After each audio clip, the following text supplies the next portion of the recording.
उपदेशान माधवस्यान स्पर्शा समपोषणात्। ये स्वयं भगवान माधव कहते हैं त्रयस्पर्शा एकादशी एक ही बार पड़ जावे तो इतना पुण्य दे देती है। ब्रह्मत्याद पापानी त्रयस्पर्शा समपोषणात्।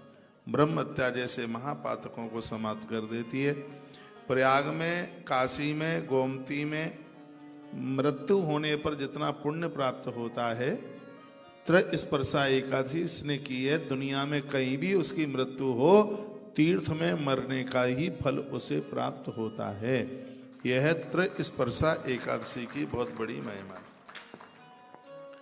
तो कीदृशम तत्सुरश्रेष्ठ, भगवान बताइए कि इसके लक्षण क्या है इस एकादशी के।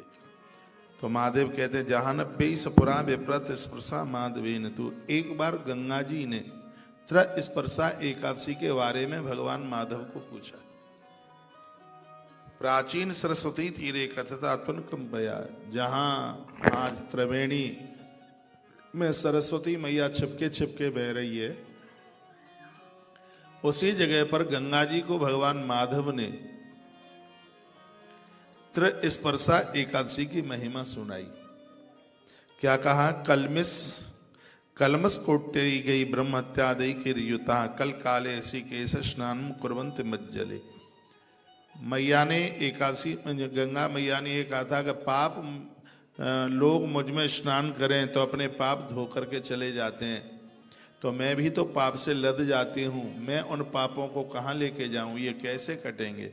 तब भगवान ने कहा कि यदि कोई भक्त त्रयस्पर्शा एकादशी का व्रत करता है, वो तुझ में आकर के डुबकी लगाए, तत्काल तेरे पाप जल करके राख हो जाएंगे। ये महिमा त्रयस्पर्शा एकादशी।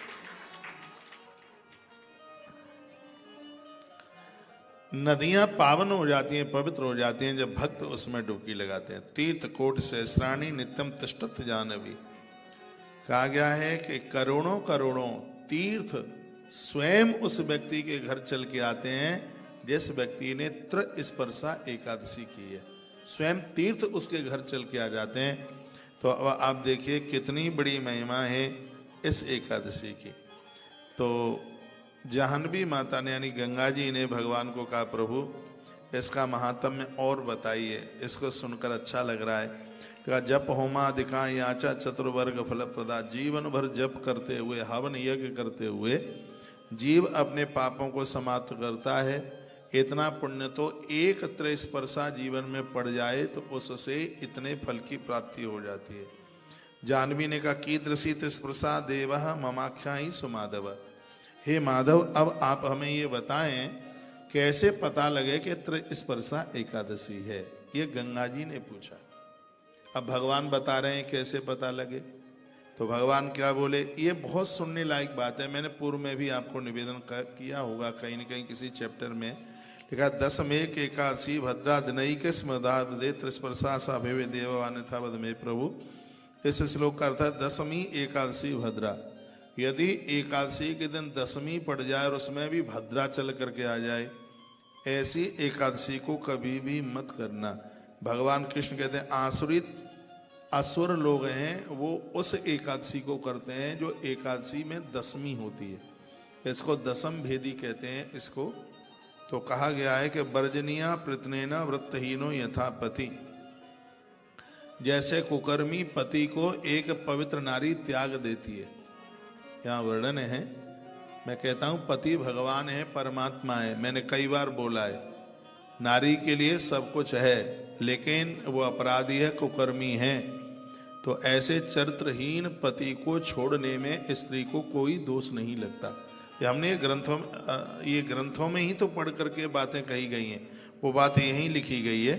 वर्जनिया प्रतनेना वृत्तहीनो चरित्रहीनो यथा पति। जिस प्रकार से चरित्रहीन पुरुष को पतिव्रता नारी छोड़ देती है, उसी प्रकार से जो भगवान के भक्त हैं दशमी में पढ़ने वाली एकादशी को ऐसे ही छोड़ देते हैं। भूल करके भी एकादशी में दशमी पड़ रही हो तो उस 11 को नहीं करना चाहिए, नहीं तो पूरे साल की एकादशी सब समाप्त हो जाती है। 26 एकादशियों के पुण्य को ले बैठती है। इसलिए तो मैं वीडियो डालता हूँ और हर एकादशी पर वीडियो डालता हूँ, आपको कन्फ्यूज नहीं करता, आप ठीक से 11 कर सकें, कोई गलती ना हो जाए, उसके लिए कल रात्रि को हमने चलते चलते रात में ही वीडियो रिकॉर्ड करी, क्योंकि दिन में टाइम नहीं मिल पाया। रात्रि को चलते चलते वीडियो बनाई, सुबह 6 बजे मोबाइल में पहुंची है, तो उसको आप सुन लीजिए। उसमें पूरे मुहूर्तों का भी वर्णन सब किया गया है। और अभी मैं इधर आया हूँ तब व्रत कथा की वीडियो बना करके आया हूँ, तो उसको कल सुबह 6 बजे सुन लीजिएगा। एकादशी व्रत कथा की वीडियो आप सुनते हैं, कथा सुनते हैं, तो आप जानते हैं फल कितना? 1000 गौदान के बराबर फल है। बराबर कह रहा हूँ, गौदान नहीं कह रहा। यदि नहीं तो फिर एकादशी की कथा सुन लो, फिर तो गौदान की जरूरत ही नहीं पड़ेगी। तो इसलिए उसके बराबर जिस प्रकार से 1 तोला सोना बताते 75,000 रुपया, तो उसके बराबर कोई और चीज मिल जाए तो और चीज उसके बराबर मिल गई है, तो सोना थोड़ी मिल जाएगा, उसके मूल्य के बराबर। तो जितना उसकी महिमा है 1000 गाय के गौदान की, तो उसके बराबर पुण्य है।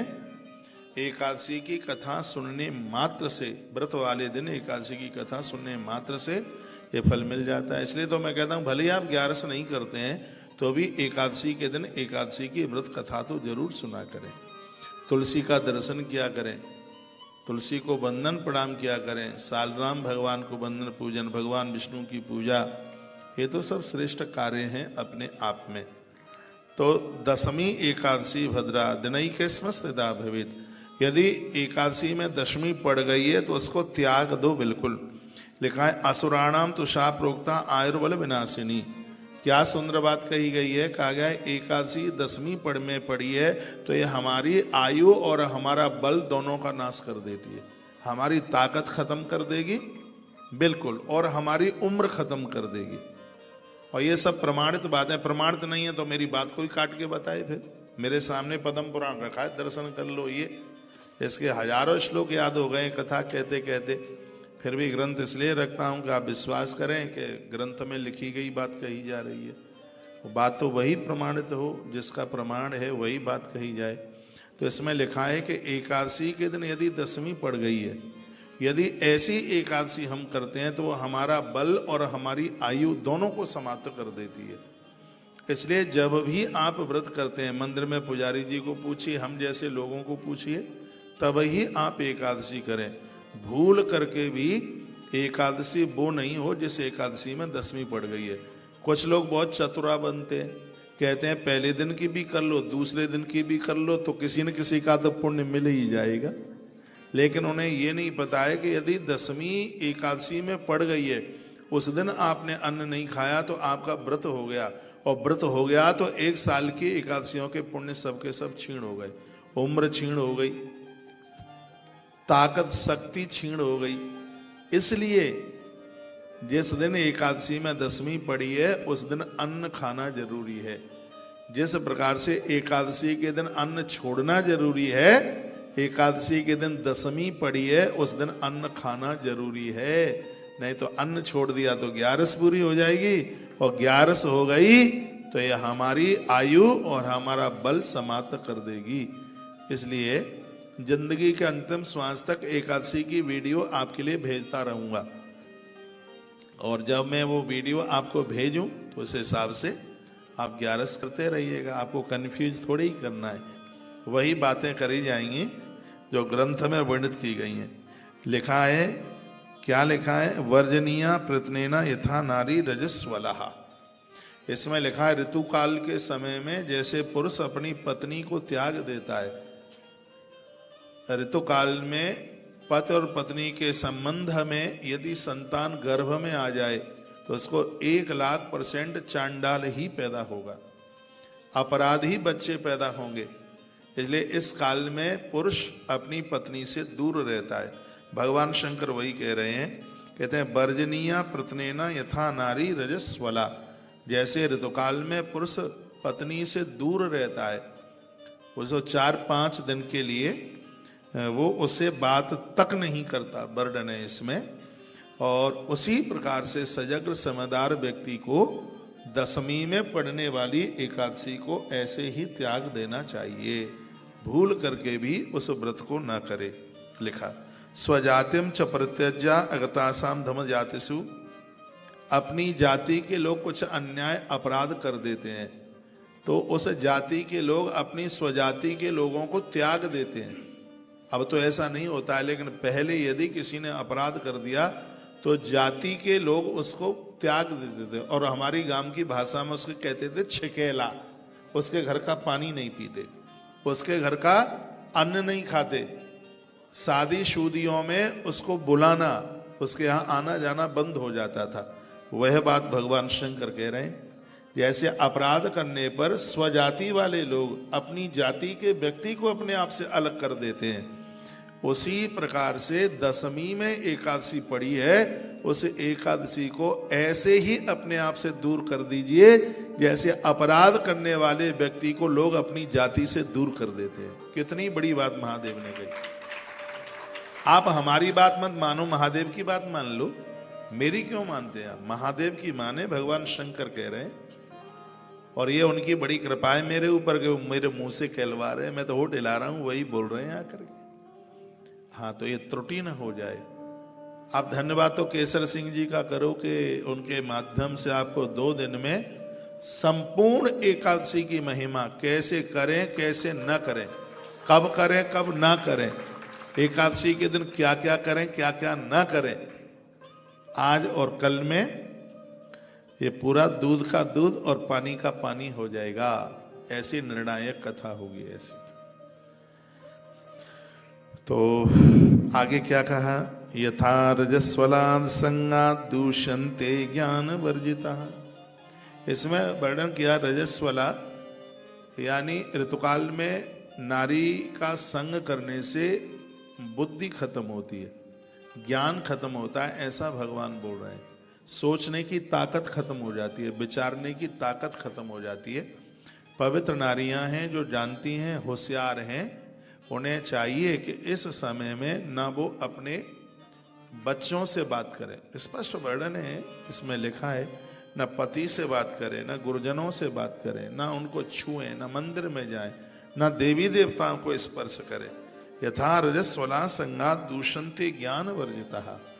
ज्ञान समाप्त होता है, बुद्धि सोचने की ताकत खत्म होती है।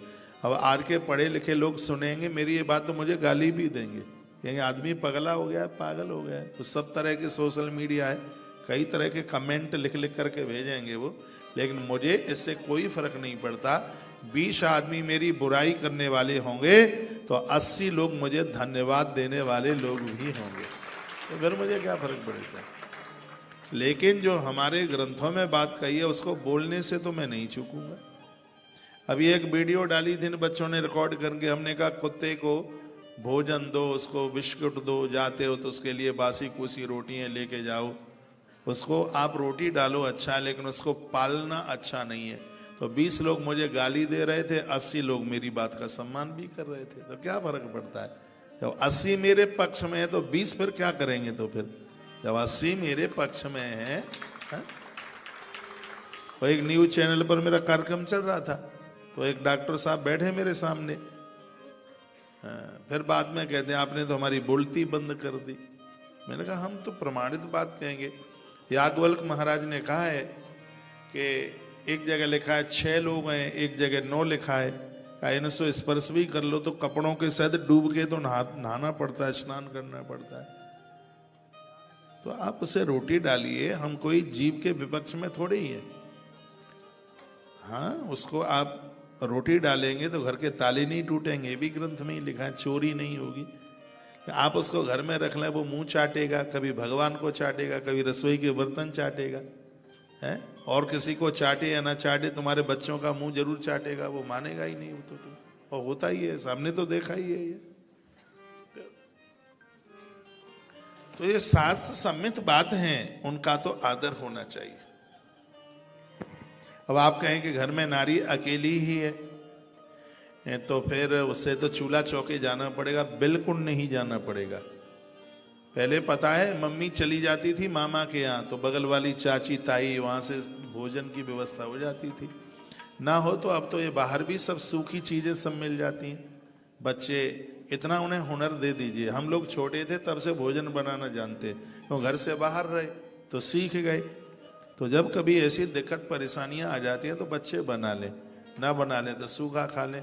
वैसे साल भर चाटते रहते हैं होटलों पर, तो ऐसी स्थिति परिस्थिति आ जाती है तो वो बाहर खा लें जी मिलें, नहीं तो उनके लिए कोई सूखा बना करके रख दीजिएगा।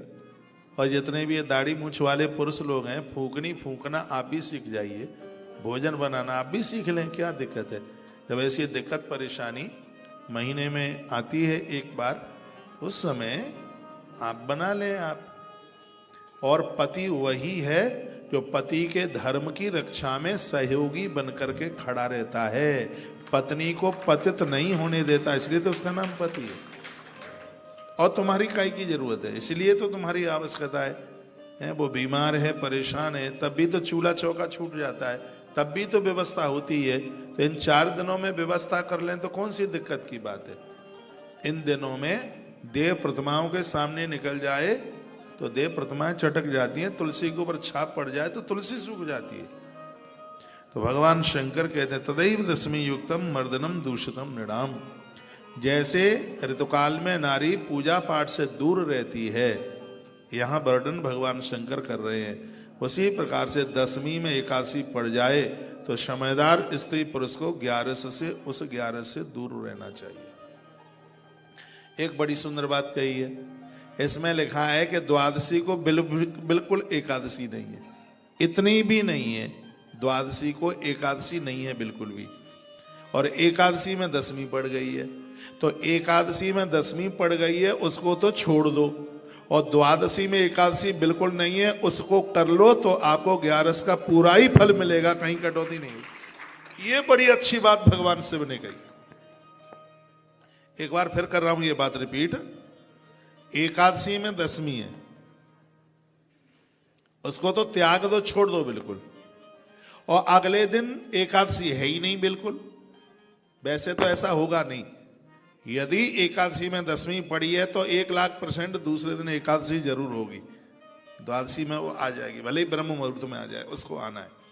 लेकिन मान लिया जाए कि द्वादशी में एकादशी नहीं पड़ी और एकादशी में दशमी आ गई है, तो भगवान महादेव कहते हैं कि एकादशी में दशमी आ गई है उसको तो छोड़ दो, और द्वादशी में एकादशी बिल्कुल भी नहीं आई है, फिर भी द्वादशी में एकादशी कर लो, आपको 11 का पूरा फल मिलेगा, कहीं से भी बिल्कुल कटौती होने वाली नहीं है।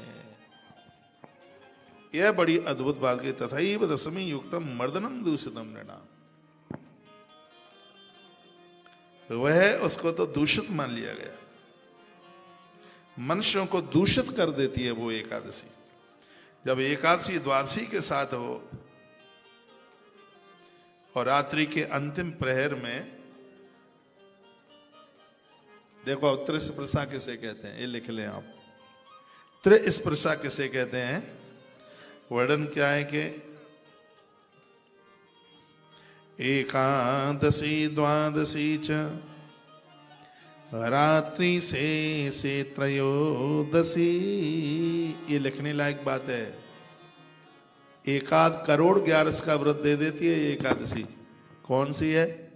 एकादशी में द्वादशी, एकादशी में द्वादशी आ गई हो और सुबह उदिता में, जिस समय सूर्य उदित हो रहा है और रात्रि का अंतिम पहर चल रहा है, रात्रि का अंतिम चरण, रात्रि का यानी चौथा चरण चल रहा है, रात्रि से त्रयोदशी। वर्णन है कि एकादशी द्वादशी यानी एकादशी और द्वादशी और त्रयोदशी तीनों आपस में मिल जाएं, उसे ही त्रिस्पर्शा एकादशी कहते हैं। एकादशी यानी रात्रि के चौथे चरण में, यानी भोर में, ब्रह्म मुहूर्त में, सुबह के समय में त्रयोदशी आ गई है और दिन भर एकादशी में द्वादशी रही है, उदिता में हो एकादशी और दिन में आ गई हो, फिर दिन में रात्रि में आ गई हो द्वादशी, और सूर्य निकल रहा है अगले दिन का, उससे पहले आ गई है त्रयोदशी। तो ये 3 तिथियां आपस में मिल जाती हैं, उसी को त्रिस्पर्शा एकादशी कहते हैं। जब जब ये त्रिस्पर्शा एकादशी पड़ेगी तब तब मैं आपको सावधान करता रहूंगा, आपको निवेदित करता रहूंगा, आपको बोलता रहूंगा कि अब के बार त्रिस्पर्शा एकादशी। लेकिन ये कभी कभी पड़ती है, पड़ती कभी कभी है। एकादशी द्वादशी च रात्रि शेषे त्रयोदशी त्रिस्पर्शा सात विज्ञेया। तो इसको आप त्रिस्पर्शा समझ लीजिएगा। लिखा कृत्वा अपराधम मुच्चेत प्रायश्चिते कृतेन, अनेक उससे अपराध हो गए हैं तो इसके प्रभाव से उसके सगरे पाप जल करके राख हो जाते हैं। उसी एकादशी को त्रिस्पर्शा एकादशी जाननी चाहिए, जिसमें दसवीं बिल्कुल भी ना हो, सिर्फ एकादशी द्वादशी और त्रयोदशी 3 ही तिथियां। मनुष्य अपराध का प्रायश्चित करके पाप से मुक्त हो जाता है, किंतु दशमी भेदी एकादशी आपने कर ली तो भैया इसमें वर्णन किया गया है उसकी साल भर की 11 से एकादशियां उसकी समाप्त हो जाती हैं, उसके पुण्य क्षीण हो जाते हैं। इसलिए इसमें तो कहा गया है कि करुआ नाग, बिल्कुल काला सांप, जिसको कहीं कोबरा बोलते हैं, कहते हैं कि उस सर्प के विष की तरह है दसवीं में पड़ने वाली एकादशी। जितना सर्प से भय होना चाहिए, शंकर जी कहते हैं उतना ही भय दसवीं युक्त एकादशी से उतना ही भय होना चाहिए। इस बात को जानकर दसवीं युक्त एकादशी का व्रत कोई नहीं करेगा, शंकर जी कहते हैं। उस एकादशी को व्रत करने से करोड़ों जन्मों के किए गए पुण्य नष्ट हो जाते हैं। दसवीं भेदी एकादशी की जाती है, उसको करने से करोड़ों जन्मों के पुण्य नष्ट हो जाते हैं। उसके वंशज स्वर्ग से गिर जाते हैं और रौरव नाम के नरक में चले जाते हैं। 51 नाम के श्लोक में कहा गया है पातये स्वकुलम स्वर्गा नयते रौरवादिकम, रौरव नाम के नरक में पहुंच जाते। इसलिए ग्रंथ कहता है कि भले ही आपको पता है एकादशी कल की है, फिर भी 11 किसी को पूछ के कीजिए। मैं थोड़ा गूगल को कम मान्यता देता हूं, इन मुहूर्तों को देखने में पंचांग को ज्यादा देखता हूं। जब कोई एकादशी की बात होती है तो मैं खुद पत्रा देखता हूं। मुझसे काफी लोग सीनियर हैं, उनको फोन करके पूछता हूं, उन्हें पूछता हूं कि एकादशी कब की है, कितने बजे से कितने बजे तक है, कितनी घड़ी है, कितना पल है, बताइए। इसमें लिखा है कि त्रयस्पर्शा एकादशी सभी एकादशी में बड़ी है, ये घोर अपराधों को समाप्त कर देती है। इतनी बड़ी इसकी महिमा है। लेकिन ध्यान रखें एकादशी में दसवीं ना आ जाए। इसमें तो ये लिख दिया है जो एकादशी में दसवीं आकर के जो एकादशी का व्रत करते हैं उनके पुरखे रौरव नाम के नरक में गिर जाते हैं, ऐसा वर्णन है इस ग्रंथ में, ऐसा लिखा है। मेरा व्रत अपने शरीर को शुद्ध करके, देखो इसमें भगवान कहते हैं जो मेरा व्रत है वो अपने शरीर को शुद्ध करके कीजिए। नहा धोकर ये तो आप कर ही लेते हैं, लेकिन अंदर क्रोध न हो, राग द्वेष न हो, तब ही इस व्रत को करने का पुण्य, तब ही इस व्रत को करने का फल प्राप्त होता है। भगवान कहते हैं कि ये शुद्धि जरूर हो। स्वदेहम स्वदेयत्पातु कर्तव्यो मम वासरा, शरीर की शुद्धि होनी चाहिए। एकादशी का व्रत करने वाले रात को भी मल विसर्जन के लिए जाते हैं तो रात को ही उन्हें नहाना चाहिए। एकादशी में जमीन में सोया जाता है, दूसरे के घर का खाया नहीं जाता, क्रोध किया नहीं जाता, तेल साबुन लगाया नहीं जाता, मिट्टी लगाई जाती है शरीर पर तिल डाल के। पीली मिट्टी में आंवला डालिए, आंवले का चूर्ण डालिए और तिल पीस करके डालें, फिर उसका लेपन करें शरीर पर, फिर पानी डालें, स्नान करें, तो और ज़्यादा 11 की महिमा अपने आप में बढ़ जाती है। भगवान ने बड़ी अच्छी अच्छी बातें कही।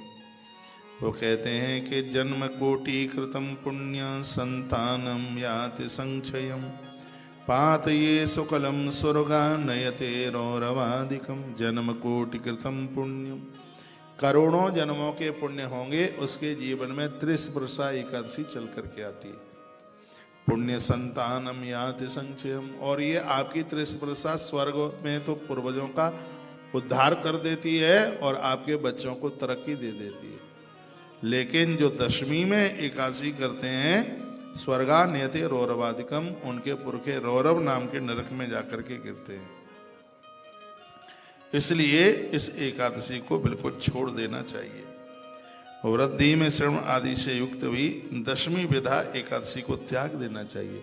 भले ही कितने भी उसमें मुहूर्त गिर रहे हो और अभी योग पड़ जाए, और भी एक बहुत अच्छा योग होता है बुध आदित्य योग, वो भी पड़ जाए और भी कोई भी पड़ जाए, यदि एकादशी में दशमी है तो भगवान महादेव कहते हैं नारद मेरा आदेश है ऐसी एकादशी किसी को नहीं करनी चाहिए। वो कहते हैं,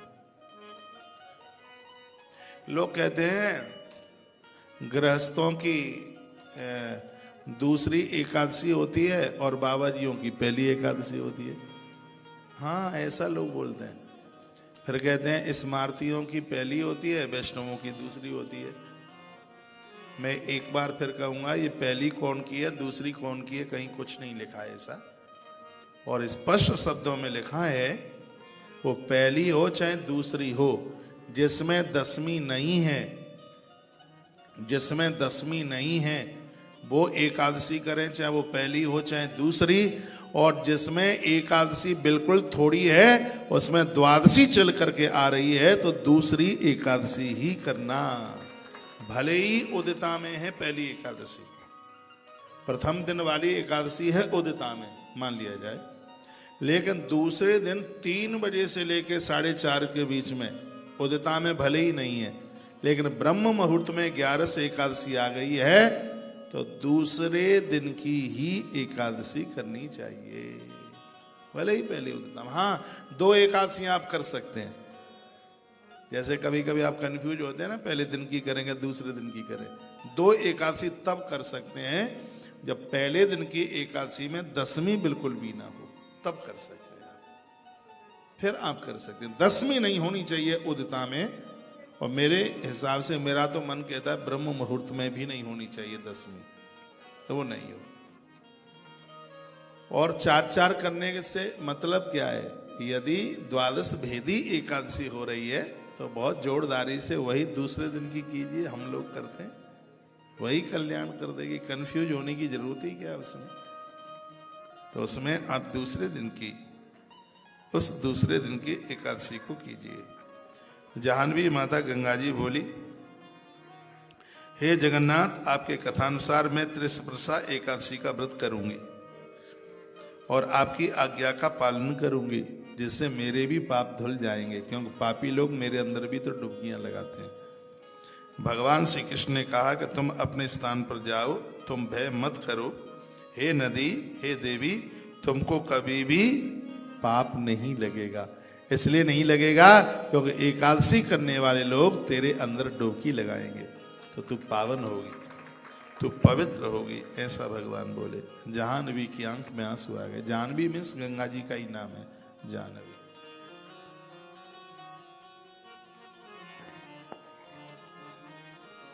बोलिए भक्त वत्सल भगवान की जय।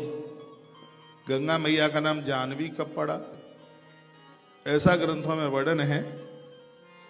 नर्मदा पुराण में भी कथा ये बड़ी विस्तार पूर्वक आती है, और उसमें बताया गया है कि जब भागीरथ ने तप किया, गंगा जी ने दर्शन दिए भागीरथ को, कहा बेटा मैं धरती पर तो आ जाऊंगी, मेरे बेग को कौन संभालेगा। तो भागीरथ ने भगवान शंकर का आह्वान किया, भोलेनाथ बड़े प्रसन्न हो गए। वो जल्दी प्रसन्न हो जाते हैं, तभी तो उनका नाम है आशुतोष।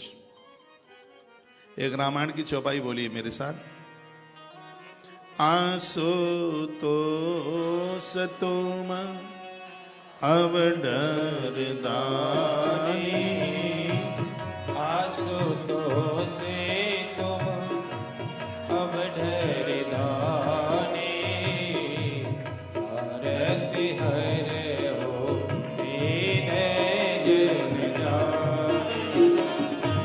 आशुतोषी तुम अवडर दानी, आशुतोषी तुम अवडर दानी, आरती हरे हो दीन जन जाने।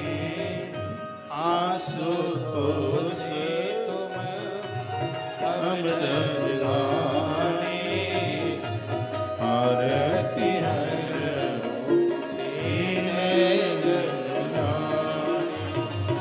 श्री राम जय राम, जय जय राम।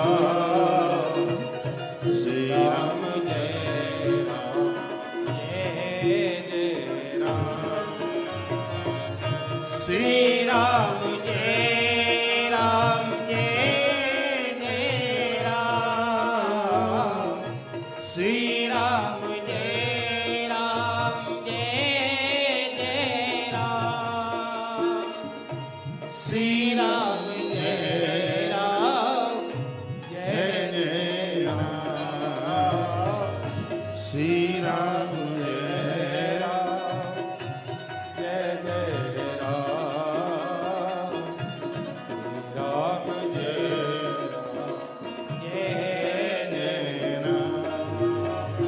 श्री राम जय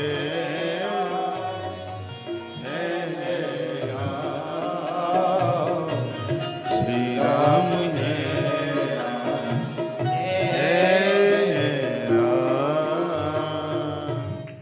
बोलिए एकादशी मैया की जय हो। तो कर से हम जगन्नाथ तत्साम बचनातोम का भगवान में त्रिस्पर्शा एकादशी। मैं एकादशी का व्रत करूंगी। माँ गंगा एकादशी का व्रत करती है, माता पार्वती एकादशी का व्रत करती है, माँ सरस्वती 11 का व्रत करती है, विधाता ब्रह्मा 11 का व्रत करते हैं, भगवान नारायण एकादशी का व्रत करते हैं। अब आप ये विचार करें कि तुलसी माँ एकादशी का व्रत करती है। अब आप विचार कीजिए कि एकादशी की कितनी बड़ी महिमा है। आप माने या न माने, सच तो यही है कि दुनिया के जितने पाप हैं एकादशी के दिन अन्न में रहते हैं। सजग्र व्यक्ति को तो 11 के दिन अन्न खाना ही नहीं चाहिए, उसे अन्न का परहेज करना चाहिए। और फिर भी आप अन्न के बिना रह ही नहीं सकते, तो कच्चा भोजन मत कीजिए, दाल भात मत खाइए, फुलके मत खाइए, पराठे बना लीजिए, पूड़ी बना लीजिए। उस दिन को साग ले लीजिए, दाल तो खाइए ही मत, कोई भी दाल मत खाओ, ना कोई दाल, ना कोई भात, ना कोई फुलका। पराठा बना ले, किसी मीठे से खा ले, या कोई साग बना ले। लहसुन प्याज तक का परहेज होना चाहिए इस पवित्र तिथि में, इसको प्रयोग में न ले। स्वयं मां भगवती गंगा एकादशी का व्रत करती है। सर्व पाप विनिर्मुक्ता भविष्य से तबाज्ञा का भगवान मुझे विश्वास है, इस व्रत को करने से मेरे भी पाप जल जाएंगे।